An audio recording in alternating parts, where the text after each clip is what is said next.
नमस्कार, मैं रवीश कुमार। बिहार में मतदाताओं से नागरिकता का प्रमाण पत्र मांगने का मामला बड़ा होता जा रहा है। Association for democratic reform ADR ने चुनाव आयोग के इस अभियान के खिलाफ सुप्रीम कोर्ट में याचिका दायर की है। कहा है कि इस अभियान से लाखों लोगों का नाम वोटर लिस्ट से कट जाएगा। इकोनॉमिक टाइम्स में खबर छपी है कि सुप्रीम कोर्ट का ही एक फैसला है कि चुनाव आयोग नागरिकता की जांच नहीं कर सकता। तब फिर चुनाव आयोग बिहार में नागरिकता की जांच कैसे कर रहा है? नागरिकता साबित करने के लिए प्रमाण पत्र कैसे मांग सकता है? इतने बड़े सवाल पर भारत के मुख्य चुनाव आयुक्त ज्ञानेश कुमार ने कोई प्रेस कॉन्फ्रेंस नहीं की है। क्या उन्हें पब्लिक के बीच आकर सवालों के जवाब नहीं देने चाहिए? हम इस वीडियो में इन सब पर बात करेंगे। बिहार के वोटर अभियान पर हमारा यह 5वां वीडियो है। हर वीडियो में नए नए सवाल खड़े होते जा रहे हैं, नए नए राज खुलते जा रहे हैं, लेकिन जवाब देने वाले मैदान से गायब नजर आ रहे हैं। सवाल इनसे भी है, बिहार के मुख्यमंत्री नीतीश कुमार से। नीतीश कुमार कहां हैं? क्या सरकार उनके नियंत्रण में है भी? क्या नीतीश कुमार का स्वास्थ्य उनके नियंत्रण में है और वे पहले की तरह सरकार चला रहे हैं? अगर सब कुछ ठीक है, नीतीश अपने कंट्रोल में हैं, तब वे इस सवाल पर पूरी तरह क्यों चुप हैं कि चुनाव आयोग चुनाव से ठीक 3 महीना पहले यह सब क्यों कर रहा है? उनके राज्य की जनता से नागरिकता का प्रमाण पत्र मांगा जा रहा है। क्या अगर सेहत ठीक होती तो नीतीश कुमार ऐसा होने देते या चुप रह जाते? तेजस्वी यादव 9 जुलाई को चक्का जाम करने की बात कर रहे हैं। इतना बड़ा मामला होता जा रहा है, क्या नीतीश कुमार चुप रहते? और ये केवल केवल केवल केवल नीतीश जी और मोदी जी और अमित शाह मिल करके गरीबों का नाम कटवाने का काम कर रहे हैं ताकि राज भोगते रहे। ये लोकतंत्र की जननी है बिहार, और लोकतंत्र को यही से समाप्त करना चाहते हैं अमित शाह और नरेंद्र मोदी और नीतीश कुमार। ये हरगिज नहीं चलेगा। 9 तारीख को हम लोग जो है बड़ी मजबूती के साथ पूरा हमारा महागठबंधन जो है धरना प्रदर्शन करेगा, चक्का जाम करेगा। और इसमें अपील करते हैं कि आप सब लोग मजबूती के साथ लोकतंत्र और संविधान को बचाने का काम कीजिए, गरीब का अधिकार को बचाने की लड़ाई को लड़ने का काम कीजिए। नीतीश कुमार जिस तरह के नेता रहे हैं, वे चुनाव आयोग के इस अधिकार पर सवाल जरूर उठाते कि आयोग कैसे नागरिकता की जांच करेगा। आयोग का काम नागरिकता देना या इसकी जांच करने का नहीं है। इतने बड़े सवाल पर उनकी चुप्पी उनकी सेहत के सवाल पर बात करने के लिए मजबूर करती है। चुनाव आयोग 8 करोड़ मतदाताओं से फॉर्म भरवा रहा है और मुख्यमंत्री नीतीश कुमार इस मसले पर सक्रिय नजर नहीं आ रहे। क्या यह बात बाध्य नहीं करती है कि उनकी सेहत के बारे में हम सब बात करें? क्या सेहत के कारण नीतीश कुमार सक्रिय नजर नहीं आ रहे? नीतीश कुमार का कनेक्शन जो बाइडेन से नहीं है, लेकिन बीमारी को लेकर हो जाता है। अमेरिका में बाइडेन के स्वास्थ्य और मानसिक सेहत को लेकर काफी विवाद हुआ कि वे अपने नियंत्रण में नहीं हैं, उनके बदले कोई और फैसला ले रहा है। अमेरिका के संवैधानिक प्रावधानों के अनुसार अगर राष्ट्रपति को कोई गंभीर बीमारी है तो उनके स्वास्थ्य के बारे में जनता को बताया जाएगा। राष्ट्रपति पद से हट जाने के 5 महीने बाद मई के महीने में खबर आई कि बाइडेन को स्टेज 4 का कैंसर है, तो फिर से सवाल उठा कि क्या बाइडेन की बीमारी और उसकी जानकारी समय रहते छिपाई गई? कैंसर के स्टेज 4 तक पहुंचने से पहले क्या इसकी जांच नहीं हुई होगी? हर साल अमेरिका के राष्ट्रपति के स्वास्थ्य की जांच होती है और इसे प्रकाशित भी किया जाता है। बाइडेन की सेहत को ट्रंप ने बड़ा चुनावी मुद्दा बनाया और अमेरिका के मीडिया पर आरोप लगाया कि उसने राष्ट्रपति बाइडेन की बीमारी के बारे में सच नहीं छापा। चुनाव से पहले उनके कैंसर से लेकर उनके डिमेंशिया की बात को दबाए रखा। बिहार की जनता को जानने का अधिकार है कि इस वक्त जब उसकी नागरिकता के प्रमाण पत्र मांगे जा रहे हैं, उनके मुख्यमंत्री नीतीश कुमार का स्वास्थ्य उनके नियंत्रण में है या नहीं। कई महीनों से बिहार में इसकी चर्चा चल रही है कि हालत ठीक नहीं, फैसला कोई और ले रहा है। इस तरह की बातों और अफवाहों को भी शांत करने के लिए जरूरी है कि नीतीश कुमार की सेहत पर विश्वसनीय तरीके से जानकारी आए। इसका रास्ता भी खुद प्रधानमंत्री मोदी ने बता दिया है। 2024 के लोकसभा चुनाव में नवीन पटनायक का हाथ क्या कांप गया, बीजेपी ने बड़ा मुद्दा बना दिया। कहा उनकी सेहत अब सरकार चलाने लायक नहीं है, वे किसी अधिकारी के कंट्रोल में हैं। प्रधानमंत्री मोदी ने कहा ओडिशा में उनकी सरकार आई तो एक कमेटी बनाकर नवीन पटनायक की सेहत की जांच कराई जाएगी, लेकिन बिहार में जब यह सवाल उठ रहा है तो बीजेपी और प्रधानमंत्री दोनों चुप हैं। गांव गांव में अफरा तफरी मची है, लेकिन मुख्यमंत्री इससे जुड़े सवालों के आसपास भी नजर नहीं आ रहे। कई महीनों से किसी रहस्य की तरह बिहार नजर आ रहा है। मुख्यमंत्री सबके सामने नजर आते हैं, लेकिन उस तरह से नहीं लगते जैसे पहले नजर आते थे। सार्वजनिक मंचों पर कभी उनके पांव छू लेने तो कभी ऐसे व्यवहार को लेकर चर्चा होती रही है जिसके लिए नीतीश कुमार कभी नहीं जाने जाते। 4 जुलाई को नीतीश कुमार के ट्विटर हैंडल पर यह तस्वीरें डाली गईं। इन तस्वीरों से यही पता चलता है कि नीतीश कुमार सक्रिय हैं, लोगों से मिल रहे हैं, कार्यक्रमों में जा रहे हैं, पटना के गर्दनी बाग में बापू टावर का उद्घाटन कर रहे हैं, बच्चों से मिल रहे हैं। लेकिन ये सभी तस्वीरें हैं। अगर इन तस्वीरों के हिसाब से नीतीश कुमार इतने सक्रिय हैं, उनका स्वास्थ्य उनके नियंत्रण में है, तब भी वे 8 करोड़ मतदाताओं की नागरिकता जांच और वोटर लिस्ट की जांच के बारे में कैसे चुप रह सकते हैं, जबकि इस अभियान के 10 दिन हो गए। 3 जुलाई की यह तस्वीर बता रही है कि नीतीश कुमार गंगा नदी के जलस्तर का मुआयना कर रहे हैं, बाढ़ की हालत का पता कर रहे हैं। क्या ये सारी तस्वीरें यह संदेश देने के लिए हैं कि मुख्यमंत्री बिल्कुल ठीक हैं? तब मुख्यमंत्री इस पर क्यों चुप है कि 8 करोड़ मतदाताओं से फॉर्म भरने के लिए क्यों कहा जा रहा है, वह भी चुनाव से ठीक 3 महीना पहले? यह काम 1 महीने के भीतर कैसे हो सकता है? बाढ़ का हमने जिक्र इसलिए किया क्योंकि विपक्ष का कहना है कि जुलाई और अगस्त बिहार में अतिवर्षा और बाढ़ का समय होता है। 73% इलाका बाढ़ से प्रभावित होता है या आशंका रहती है। केवल मुख्यमंत्री ही बाढ़ का जायजा नहीं ले रहे। यह वीडियो मुजफ्फरपुर के जिलाधिकारी ने ट्वीट किया है। मोतीपुर प्रखंड में बाढ़ की तैयारी का निरीक्षण कर रहे हैं। 30 जून को औराई के जनाड़ बेनीपुर राजखंड और कटरा के बर्री पंचायत में बागमती और लखनदेई नदी के तटबंधों की हालत का मुआयना किया जा रहा है। 3 जुलाई को नालंदा जिलाधिकारी के हैंडल पर लोकाइन नदी तटबंध की सुरक्षा को लेकर तस्वीरें जारी की जाती हैं। नालंदा के डीएम कुंदन कुमार बाढ़ को लेकर बैठकें कर रहे हैं। आयोग का आदेश आने से 4 दिन पहले 20 जून को उन्होंने बाढ़ प्रबंधन का जमीनी जायजा भी लिया। 14 जून को वैशाली की डीएम वर्षा सिंह ने लालगंज और वैशाली में तिरहुत के अलग अलग तटबंधों का जायजा लिया। इसी तरह मधुबनी, बक्सर, सहरसा, गोपालगंज के जिला अधिकारी के ट्विटर हैंडल पर भी बाढ़ की तैयारी को लेकर कई जगह जानकारी ट्वीट की गई है। अब आप बताइए, इन सब के बीच बिहार में 8 करोड़ वोटर की जांच का भी काम चलेगा। सभी से फॉर्म भरने के लिए कहा जा रहा है। लोगों के पास प्रमाण पत्र नहीं, ऐसी खबरें छप चुकी हैं। 1000 तरीके की मुश्किलें आ रही। राजद और कांग्रेस का कहना है कि बाढ़ के समय यह काम नहीं हो सकता और ना इतने कम समय में। कम से कम बिहार के मुख्यमंत्री को अब बोलना चाहिए कि विपक्ष जो सवाल उठा रहा है वह सही है या नहीं। इतना तो बताना चाहिए कि क्या बाढ़ के बीच मतदाता से नागरिकता का प्रमाण पत्र मांगा जा सकता है? क्या चुनाव आयोग मतदाता से नागरिकता का प्रमाण पत्र मांग सकता है? यह भी एक सवाल है जिस पर हम आगे तुरंत बात करेंगे। पिछले साल लोकसभा चुनाव के बाद तत्कालीन मुख्य चुनाव आयुक्त राजीव कुमार ने कहा कि इतनी गर्मी में चुनाव कराना गलती थी। कम से कम मौजूदा मुख्य चुनाव आयुक्त ज्ञानेश कुमार इतना तो बता दें कि भीषण गर्मी में चुनाव कराना अगर गलती थी तो बाढ़ की स्थिति में बिहार में नागरिकता की जांच का काम कैसे पूरा हो सकता है? हमसे लर्निंग पूछी तो हमारी इसकी बार की 3 लर्निंग है। ये भी हम अपफ्रंट एडमिट करते हैं। चुनाव हमें कम से कम 1 महीने पहले खत्म कर देना चाहिए। इतनी गर्मी में नहीं जाना चाहिए। This is one learning for us which we want to keep for अस।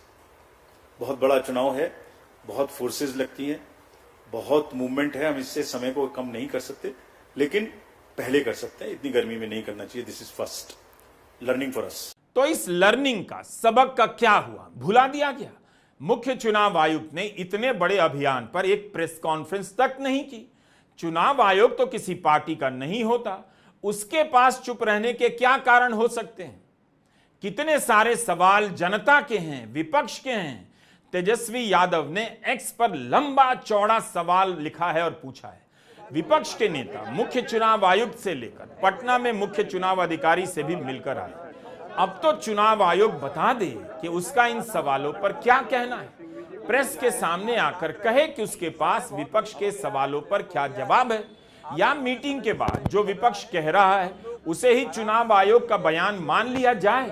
क्या आप इन बातों से जरा भी चिंतित नहीं होते?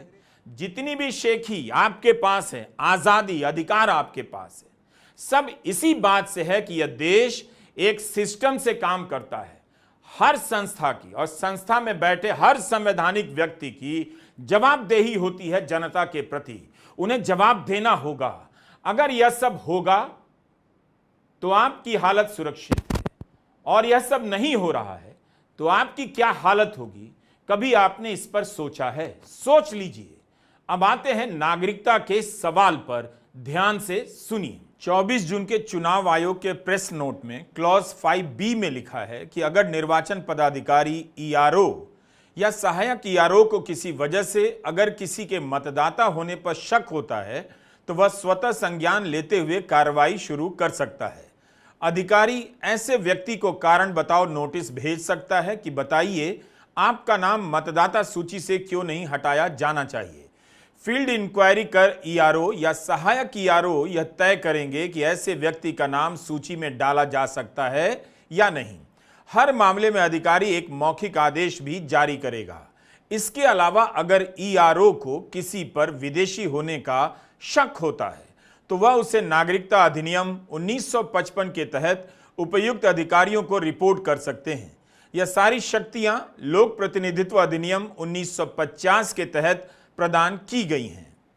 इस प्रावधान को लेकर विशेषज्ञ चेतावनी दे रहे हैं कि इससे देश के सबसे गरीब और पिछड़े लोगों की किस्मत स्थानीय अफसरों के हाथों में रख दी जाएगी। कोई भी अफसर किसी भी नागरिक पर संदेह करने के लिए अधिकृत हो जाएगा। यानी बात सिर्फ मतदाता सूची में होने या वोट करने के अधिकार तक सीमित नहीं है। लोगों की नागरिकता तय करने का प्रावधान चुनाव आयोग के आदेश में शुरू से था, मगर इकोनॉमिक टाइम्स में अनुभूति विश्नोई की रिपोर्ट के साथ यह बहस खत्म हो जाती है कि चुनाव आयोग नागरिकता का प्रमाण पत्र मांग सकता है। उन्होंने लिखा है कि बिहार का पुनरीक्षण अब नागरिकता को प्रमाणित करने की कोशिश में है, जबकि चुनाव आयोग ने दशकों अपने आप को इस तरह की कार्रवाई से दूर रखा। यह काम गृह मंत्रालय का है। आयोग केवल ड्राफ्ट मतदाता सूची के आधार पर काम करता रहा है। अनुभूति विश्नोई ने सारे प्रमाण के साथ बताया है कि सुप्रीम कोर्ट ने समय समय पर ऐसे कई फैसले दिए हैं जिनमें माना गया है कि नागरिक ही वोट डाल सकता है, मगर साथ ही साथ उन फैसलों ने आयोग के लिए कुछ सीमाएं भी तय की हैं। 1995 में 2 मामले सामने आए जिन पर सुप्रीम कोर्ट ने फैसला सुनाया। हुआ यह कि चुनाव आयोग ने 2 आदेश जारी किए। पहले आदेश के अनुसार सभी जिलाधिकारी पुलिस वेरिफिकेशन के माध्यम से यह तय कर सकते थे कि क्या कोई विदेशी है। दूसरे आदेश के अनुसार निर्वाचन पदाधिकारी ईआरओ विदेशी नागरिक की पहचान कर उसे मतदाता सूची से बाहर निकाल सकता था। इन आदेशों के तहत ग्रेटर मुंबई में 1.5 लाख से अधिक लोगों से अपनी नागरिकता का सबूत देने के लिए कहा गया और कागज मांगे गए। उसी समय एक अन्य मामले में दिल्ली के पहाड़गंज में बिहार और उत्तर प्रदेश से आए प्रवासियों के नागरिकता प्रमाणों को ईआरओ ने खारिज कर दिया। फिर से बता रहे हैं, दोनों मामले 1995 के हैं। जब लोग सुप्रीम कोर्ट पहुंचे तो कोर्ट ने आयोग के दोनों ही आदेशों को रद्द कर दिया और जो कहा उसे हर किसी को ध्यान से सुनना चाहिए। सुप्रीम कोर्ट ने कहा कि चुनाव आयोग नागरिकता को साबित करने की जिम्मेदारी उसी व्यक्ति पर डाल रहा है, जबकि कई लोग पहले के चुनावों में वोट डाल चुके हैं। इसका यही मतलब हुआ कि आयोग ने उनके नाम पहले वेरीफाई किए थे और उसके बाद ही मतदाता सूची में उनका नाम जोड़ा गया। अगर आप 1995 के सुप्रीम कोर्ट के आदेश को दिखाकर चुनाव आयोग से यह सवाल पूछेंगे कि 2003 की सूची में आपने वेरीफाई कर हमारा नाम शामिल किया, हमने कई बार वोट भी दिया, सरकार चुनी, तो अब आप मुझे कैसे कह सकते हैं कि नागरिकता साबित करें, तब आयोग के पास कोई जवाब नहीं बचेगा। अगर है तो प्रेस कॉन्फ्रेंस में आकर बताना चाहिए। यही नहीं, 1995 में ही सुप्रीम कोर्ट ने तय कर दिया कि किसी का नाम वोटर लिस्ट से गलत तरीके से नहीं हटेगा। कोर्ट ने इसकी भी व्यवस्था बनाते हुए कहा कि किसी व्यक्ति को नोटिस भेजने से पहले पुरानी मतदाता सूची और सभी प्रकार के मतदाता रिवीजन का रिकॉर्ड देखा जाएगा। यह भी कहा कि किसी व्यक्ति द्वारा दिए गए सभी प्रकार के सबूतों को स्वीकार किया जाएगा, चाहे वे डॉक्यूमेंट में हो या अन्य रूप में हो। कहा था कि निर्वाचन पदाधिकारी को प्राकृतिक न्याय के सिद्धांतों का पालन करना होगा और आयोग इस आदेश का पालन भी करता रहा है। इस पर हमारे कुछ सवाल हैं और आप इन सवालों को ध्यान से सुनिए। सबसे बड़ा संदेह पैदा होता है कि क्या चुनाव आयोग सुप्रीम कोर्ट के 1995 के फैसले का शब्दशः पालन कर रहा है, जब नागरिकता साबित नहीं करने पर किसी मतदाता का नाम वोटर लिस्ट से काट दिया जाएगा, तब उसके बाद की प्रक्रिया क्या होगी? वह मतदाता जो नागरिकता साबित करने के 11 प्रमाणों में से कोई भी प्रमाण नहीं दे सकेगा, तब वह अपनी नागरिकता साबित करने के लिए किसके पास जाएगा? क्या चुनाव आयोग ने बिहार के हर जिले में नागरिकता अधिकारी की भी नियुक्ति कर दी है? इस मामले की सुनवाई के लिए उपयुक्त अधिकारी कौन होगा? नागरिकता साबित नहीं कर पाने के आधार पर निर्वाचन अधिकारी यानी जिलाधिकारी कैसे किसी का नाम वोटर लिस्ट से काट सकते हैं? क्या वह ट्रिब्यूनल हैं जो तय करेंगे कि आप नागरिक हैं या नहीं? जैसे ही आप यह सवाल चुनाव आयोग से पूछ देंगे तो आयोग फंस जाएगा। वो यही कहेगा कि 1995 के सुप्रीम कोर्ट के आदेश के अनुसार वह नागरिकता की जांच नहीं कर रहा है। उम्मीद है आप इस बात को समझ गए होंगे। हम यह जानना चाहेंगे कि क्या ऐसा हो रहा है कि नागरिकता का प्रमाण मांगकर संदिग्ध लोगों की सूची चुनाव आयोग से तैयार करवाई जा रही है और बाद में इन सभी को फॉरेन ट्रिब्यूनल में भेजने के नाम पर बिहार में भाषणबाजी होगी और लोगों को दहशत में डाला जाएगा। इकोनॉमिक टाइम्स की अनुभूति विश्नोई की यह रिपोर्ट साफ कर देती है कि चुनाव आयोग मतदाता सूची की जांच कर सकता है, नागरिकता के लिए प्रमाण पत्र नहीं मांग सकता है, लेकिन चुनाव आयोग तो एनआरसी मांग रहा है। 11 दस्तावेजों में एनआरसी का जिक्र कैसे आ गया? किस आधार पर आ गया? क्या बिहार में कोई नागरिकता रजिस्टर बना है जिसकी मांग आयोग कर रहा है? आधार बना है, आप उसे स्वीकार नहीं कर रहे। एनआरसी कैसे स्वीकार कर रहे हैं? कैसे आया? वह भी प्रमाण के रूप में। क्या बिहार के दलितों, पिछड़ों, ओबीसी के पास नागरिकता साबित करने के प्रमाण पत्र हैं? अगर उनकी नागरिकता चली गई तो वे कहां जाएंगे? क्या किसी ने सोचा है कि यह कितना खतरनाक है? अब आप बताइए, क्या खगड़िया के जिलाधिकारी नवीन कुमार सामान्य मतदाताओं को यह सब बता रहे हैं? उनकी हां में हां मिलाने वाले इन गरीब मतदाताओं को पता भी है कि सुप्रीम कोर्ट ने 1995 में क्या फैसला दिया? आयोग उसकी नागरिकता नहीं जांच सकता, क्या इन्हें पता है? लेकिन डीएम ने कहा है कि अच्छा काम है, तो आम जनता ने हां में हां मिला दिया। कल इसी आदमी के पास जब कागज नहीं होगा तब अपनी नागरिकता साबित करनी होगी। क्या यह बात इन्हें पता है? नहीं पता है। इन्हें यही पता है कि डीएम साहब हैं, वो जो कह रहे हैं ठीक कह रहे हैं, तो हां में हां मिला रहा है। तो जो हमारे नहीं है नागरिक, उनको हम अब इसमें नाम नहीं देंगे, ठीक है। और दूसरा, जो जिनका नाम किसी कारण से छूटा हुआ है उसको जोड़ देंगे। तो ये काम चुनाव आयोग और सरकार अच्छा कर रहा है कि क्या कर रहा है? अच्छा कर रहा है। इससे क्या होगा? क्या फायदा होगा? जो चीज आएगा उसी गलत काम, हाँ, गलत काम नहीं होगा और सही लोगों का मिलेगा।